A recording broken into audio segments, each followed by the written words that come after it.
Good morning, আমি শাওলি সুইনি ওয়ার্ল্ডের নতুন আরেকটি ব্লগে তোমাদের সকলকে ওয়েলকাম। আজকে হলো শুক্রবার, হাতে চায়ের কাপ নিয়ে ব্লগটা শুরু করছি। চা খাচ্ছি, অনেকক্ষণ আগে উঠে গেছি, তো এখন বাজে 9:30 মতো। চা খাচ্ছি, তো ভাবলাম ব্লগটা শুরু করি। আর আজকে আমার বর চলে আসবে, এখনও অনেকটা দূরেই আছে, আস্তে আস্তে বললো বেলা 1টা মতো বেজে যেতে পারে। তো যাই হোক, আমি এখানে আছি, যাবো ওই বাড়িতে প্রায় 12টার দিকে যাব। তো ওটাই, তো চলো, হতো আসবে, সোজা বাড়িতেই ঢুকে স্নান ধান করবে। তো চলো আজকের ব্লগটা এখান থেকেই শুরু করছি। সারাদিনের সমস্ত কিছু তোমাদের সাথে শেয়ার করবো, তো দেখতে থাকো। দেখো, এই যে সকালের খাবার খাচ্ছে, ব্রেকফাস্ট। কী খাচ্ছে? ওই যে, হ্যাঁ, এই যে চাট বানানো হয়েছে, ওই যে কাবলি চানা, ওটা দিয়ে। বাবা ওটা খেয়েছে আজকে সকালে, আমরা সবাই আজকে ওটাই এখন ব্রেকফাস্ট করবো। ওরা খাচ্ছে, মার খাওয়া হয়ে গেল, এখন হচ্ছে আমি খাবো, খেয়ে চলে যাবো। বললো আমার বর যে ঢুকে গেছে ট্রেন, আরও আধা ঘন্টা মতো লাগবে, মানে 12টা বাজবে হয়তো বাড়িতে ঢুকতে ঢুকতে। এখন হচ্ছে 11:20 মতো বাজে, তা আমি এখন খেয়ে দিয়ে তারপরে যাবো। এই যে রেডি হয়ে গেছি, এখন এই সোয়েটারটা পরছি, কিন্তু গরম লাগছে, বাইরে রোদ, কিন্তু কিছু উপায় নেই, পরতে হবে এখন। এখন বেরোবো, প্রথমে যাব, একটু কাজ আছে, ওটু করে এসে রূপকে নিয়ে একবারে চলে যাব। তো বাবা স্কুটারটা নিয়ে গেছে, ওই জন্য ওয়েট করছি আর কি, আসলে পরে তারপরে যাব। ওই যে রেডি হয়ে গেছি, এখন এই সোয়েটারটা পরছি, কিন্তু গরম লাগছে, বাইরে রোদ, কিন্তু কিছু উপায় নেই, পরতে হবে এখন। এখন বেরোবো, প্রথমে যাব, একটু কাজ আছে, ওটু করে এসে রূপকে নিয়ে একবারে চলে যাব। তো বাবা স্কুটারটা নিয়ে গেছে, ওই জন্য ওয়েট করছি আর কি, আসলে পরে তারপরে যাব। তো দেখো, এই যে জাস্ট বাড়িতে ঢুকলাম, উনি তো টিভি দেখতে বসে গেছে। জানলাটা খুলি, ও তো এখনও আসেনি, আমি ভাবলাম এসে দাঁড়িয়ে আছে নাকি, তা এখনও আসেনি। তো বাড়ির থেকে মাছ নিয়ে এসেছি, কাঁচা মাছ, শোল মাছ, ওটা রান্না করব। বাবা এই যে এখনই আসলাম, স্নানও করবো। তো ও আসুক, আমি একটু এখানে সব পাঠঠার করি, ব্যাগও এখন নিয়ে আসেনি, ওই যে এখন নিয়ে যাই। ও কখন আসে, ফোন করলাম কিন্তু তুলছে না। আসছো? হ্যাঁ, এখানে দেখো আমার বর জাস্ট তখনই ঢুকেছে আর কি, বলেছিলাম যে গয়া গেছে, তো তখনই ঢুকলো। আর এই যে দিদিটাকে যে দেখতে পাচ্ছ, উনি হচ্ছে, ওনার সাথে আমাদের বাড়ির সম্পর্ক বহু বছরে। তো উনি আমাদের বাড়িতে আগে কাজ করতেন, মানে একদম ফ্যামিলি মেম্বারই ছিল। তো তারপরে ওনারা বাড়ি করেছিলেন একটু দূরে, তার মধ্যে উনি এখন পারেন না, ওই জন্য করে না, মানে যত আমার শাশুড়ি থাকতে উনি করেন না কাজ। তো যাই হোক, তো দিদিটা এসছে, আমি যখন ঢুকছি আর কি বাড়িতে, তখন আর কি ওনার সাথে রাস্তায় আমাকে দেখে উনি আর কি ঢুকেছে। তো উনি বসে আমার সাথে কথা বলছিল, তখনই আমার বর আসলো আর কি। তো যাই হোক, তাই ওখানে বলছে ও যে গয়াতে গিয়ে কি কি এক্সপিরিয়েন্স করলো একদিনেই, সেগুলোই বলছে। তো ওগুলোই শুনছিলাম, মানে ধর্মস্থানে গিয়েও যে মানে মানুষের ওখানকার যে মানুষ যে শান্তিমতো কিছু করবে সেটাও হয় না, মানে সব জায়গায় মানে এখন মানে পয়সা নিয়ে একটা খুবই ব্যাপার, মানে যার কাছে পয়সা থাকবে না সে বোধহয় মানে তার বাবা মার পিণ্ডদানটুকু যে করবে সেটাও মানে করতে পারবে না, পসিবল এটা করা। তো যাই হোক, ওখানে গেলে ওটা তো করা দরকারই ছিল, ওটাই গল্প শুনছিলাম, দিদি শুনছিল, আমিও শুনছিলাম। তো খাওয়া দাওয়া হয়নি, তো দিদি আসছে তাই সব বলছে, যেহেতু ওনার স্বামীও মারা গেছে দিদি, তো ওনার ছেলেও যাবে বলে বলছে, তাই বলছে যে এইরকম করতে হয়, বা যদি চায় খুব সাবধান। তো যাই হোক, ওগুলোই শুনছিলাম। এইগুলো ক্যামেরা করা যাবে না, মানে অ্যালাউ না।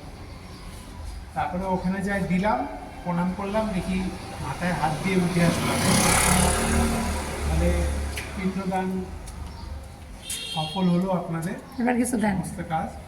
এবার বট গাছের নামে আপনাদের কিছু দিতে হবে, 365 দিনের নামে মূল্যায়ন করে আমি বলছি যে আমরা তো অনেক জায়গায় দিলাম, আমাদের কাছে এখনো অবশিষ্ট কিছু নাই, আপনি 50 টাকা করে রাখেন। বলে 50 টাকা করে তো হয় না, মিনিমাম 500 টাকা আপনাকে দিতে হবে, এর নিচে কেউ দেয় না। আমি বলছি কে দিল না দিল, আমরা তো গরিব মানুষ, অত পারি না আমরা। যারা দিতে পারে না আসছি কালকে ট্রেনে তারা কি করবে, তারা করবে না। তারা করবে না। এত ঘাটতি করে ট্রেনে করে হয়েছে এখানে মাছের ঝোল করবো আর কি। এই যে মাছ নিয়ে এসেছিলাম বাড়ির থেকে, শোল মাছ, সেটারই ঝোল আলু দিয়ে করছি। আর এখানে ভাত বসিয়ে দিয়েছি। বেলা তো হয়ে গেছে অনেকটা, আমি একটু স্নানও করে আসিনি, করে আসলে বোধহয় ভালো হতো। যাই হোক, এখন করবো। ও আসলো, কথা বলতে বলতে ওখানকার গল্প করতে করতে শুনছি। একদিনের জন্যই গেছে, তাও শুনছি অন্যরকম। তো কথা বলতে বলতে রান্নাটাও করা হয়ে যাবে। ওকে ছাতু মুড়ি দিলাম, কলা নিয়ে এসেছিলাম বাড়ির থেকে, মা দিয়ে দিয়েছিল। ছাতু মুড়ি কলা দিয়ে দিলাম, চা করে দিলাম, খেলো। এখন ঝাড়ু দিচ্ছিল, আমার ঘর পরিষ্কার। যেহেতু কাজের মেয়েকে আসবে, কিন্তু হচ্ছে বিকালে আসবে। ওকে বলেছিলাম দুপুরে আসতে, কিন্তু বললো আসবে না এখন। ওটাই হোক, ওই জন্য ও দিয়ে দিচ্ছে। বাড়িতে যেভাবে থাকতে পারবে না, ধুলা তো ঝাড়ু দিচ্ছে।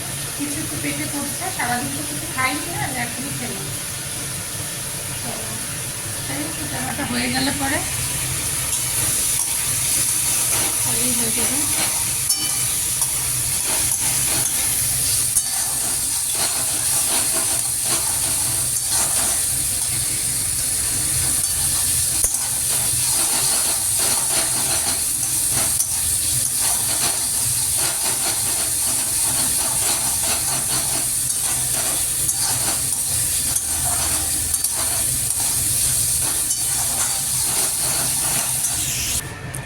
এই যে ঝোল দিয়ে দিলাম, ঝোলটা ফুটে উঠলে পরে মাছগুলো দিয়ে দেবো।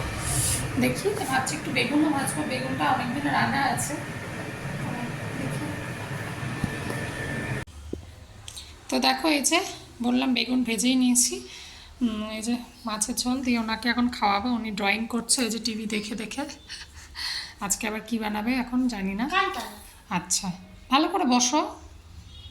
তো এখন খাইয়ে নিয়ে তারপরে আমি স্নানে যাব। আমি দেখো স্নান করে আসলাম, খাইয়ে দিয়ে গেছি, কারণ খিদাও পেয়ে গেছিলো। আমি স্নান করে সে খাওয়াতে গেলে আরও দেরি হতো না, ওই জন্য খাইয়ে রেখে তারপরে স্নানটা করে আসলাম ফটাফট। তারপরে আমার বর ঢুকবে স্নান করতে, নিচে কি ধোয়াধুয়ি করছে। ও ঢুকলেও টাইম লাগবে, জামা কাপড় আছে না, ওগুলো ধোবে টোবে টাইম লাগবে। কটার সময় ভাত খাবে জানি না, পেটে কিছু পড়েছে ব্যাস। এখন কখন সন্ধ্যা হয়ে যাবে খেতে খেতে। তো এখন হচ্ছে এখনও ভিডিও এডিট করে আপলোড করতে পারিনি আজকে, এখন করবো, করে তারপরে তোমরা হয়তো 4টার দিকে তোমরা পেয়ে যাবে ভিডিও।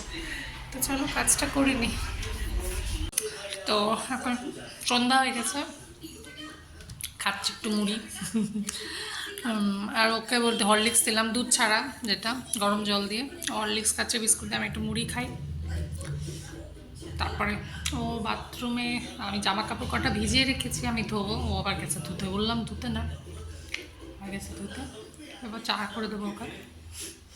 মুড়ি খাচ্ছি আর টিভি দেখছি। এখন রাতের রান্না করতে এসেছি। কী খাবো এই চিন্তা করছিলাম। তো তারপরে বললো সোয়াবিন তো নেই, আর এই সামনে যে দোকানটা পাওয়া যায় না, এখন কে যাবে, আমার ইচ্ছাও করছে না, ওরও আবার এনার্জি নেই। তো তারপরে ফুলকপি আছে খালি। বললো আলুর দম, আলু যেটা আছে কালকে নিরামিষ আছে, তখন কালকে করবো আলুর দম। তো এখন হচ্ছে ফাইনালি হলো হচ্ছে ডিমই বসিয়েছি, মুরগির ডিম নাকি পোলট্রির ডিম কোনটা, এই যে ডিমই বসালাম সেদ্ধ করতে। টিভি দেখছিলাম এতক্ষণ, ডিম সেদ্ধ করতে বসিয়েছে। ভাতই খাবে বললো, তো সেদ্ধ হতে থাক, এখন আমি চালটা ভেজাবো, মশলা তো করবো, করে ডিমের ঝোল আর ভাতই খাবো রাতে। তো এটাই ফাইনাল করলাম। ও বলছে যে হোটেল থেকে মাংস আনলে হতো, তা এখন তো যে হোটেলটা আছে এখানে সেটা বন্ধ হয়ে যায়, ওর বিক্রি হয়েছে। রাস্তার পাশে যে হোটেলগুলো হয় না, ভালো বানায়, তো ওর সেল হয়েছে, বন্ধ করে দেয়। এখন 9টা বেজে গেছে, এখন তো খোলাই নেই। তাহলে বললো ডিমই বানা। তো এখন ডিমটা বানাই, বসালাম আর কি, তো কত টাইম লাগবে, সিদ্ধ হবে, তারপরে আর ভাত করবো। তো চলো কিছুটা আগাই, তারপরে তোমাদেরকে দেখাবো। তো এই যে দেখো ভাত বেড়ে নিয়েছি, ডিমের ঝোল আর ভাত গরম গরম। এখন হচ্ছে খাবো আর টিভি দেখছি, বাংলা সিনেমা। তো দেখি, এই ডিমের ঝোলটা করে নিয়েছি ফটাফট। করতে গিয়ে হয়েছে পেঁয়াজ পুড়ে গেছিলো প্রথমবার, আবার ওগুলো ফেলে দিয়ে আবার নতুন করে পেঁয়াজ দিয়ে তারপরে করেছি। তো যাই হোক, চলো এখন খেয়ে নিই, দেরি করা যাবে না। তো আমাদের খাওয়া দাওয়া তো হয়ে গেল, গরম গরম ভাত আর ডিমের ঝোল দিয়ে খেয়ে নিলাম। এখন হচ্ছে শুয়ে পড়বো, এখন 11টা, 11:15 বাজেনি, এখন 1-2 মিনিট বাকি আছে। তো চলো, আজকের ব্লগটা এখানেই শেষ করছি। যদি ভালো লাগে কারোর, অবশ্যই করে কমেন্ট করো কেমন লাগছে জানিও। আর হচ্ছে সাবস্ক্রাইব করে দিও যদি যারা নতুন দেখবে আর কি, তাদের উদ্দেশ্যেই বলা। তো চলো, পাশে থাকো। তো কালকে আবার দেখা হবে নতুন আরেকটি ব্লগে। তো ততক্ষণ সবাই ভালো থেকো, সুস্থ থেকো। চলো, গুড নাইট, বাই বাই।